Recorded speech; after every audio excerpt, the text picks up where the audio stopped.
ഷുക്കൂർക്ക അസ്സലാമു അലൈക്കും. എന്താ പേര്? അഭിനവ്. അഭിനവ്. എവിടുന്ന് വരുന്ന? ട്രിവാൻഡ്രം. ആ, MRC ഗ്യാങ്ങിൽ ജോയിൻ ചെയ്യാവുന്നതാണ്.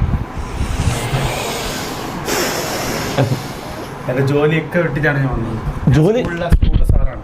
സാറാ ഇരിക്ക്. മാഷെ അടിക്കരുത് നമ്മളാ. നമ്മ പല തെറ്റുകളും ചെയ്യുന്നുണ്ട്. പക്ഷെ നമ്മൾ അങ്ങനെയൊന്നുമില്ല. മാഷോ കാര്യം പറ വെറുതെ. ഞാൻ ഹിന്ദി അധ്യാപകനാ. അമ്മ സത്യോട് അമ്മ സത്യം ഹിന്ദി അധ്യാപകനാ. എനിക്കൊരു ട്യൂഷൻ സെന്റർ ഉണ്ട്. അപ്പൊ സ്കൂളിൽ റിസൈൻ ചെയ്തിട്ട് MRC ഗ്യാങ്ങിൽ മെമ്പർ ആവാൻ 10th മെമ്പർ ആവാൻ വേണ്ടിട്ട് വന്നു. അതും തിരുവനന്തപുരം ഹിന്ദി മാഷ്. അതെന്താ അങ്ങനെ ഒരു തീരുമാനം എടുക്കാൻ കാരണം എന്താ? തീരുമാനം എനിക്ക് നിങ്ങളുടെ ലൈവ് കാണുമ്പോൾ ഒരു സാറ്റിസ്ഫാക്ഷൻ ആണ്. ചാവാൻ പോലും പോയ ഞാനാണ്. നിങ്ങളുടെ ലൈവ് കാണുമ്പോൾ പ്രത്യേക ഒരു ചാവാൻ പോയോ? കുറച്ച് ഫാമിലി ഇഷ്യൂസ്, അത് തൽക്കാലം ഇപ്പൊ പറയണ്ട. കുഴപ്പമില്ല. നിങ്ങളുടെ ലൈവ് കാണുമ്പോൾ എനിക്കൊരു പ്രത്യേക ഒരു ഉന്മേഷമുള്ളൂ സത്യം പറഞ്ഞാല്.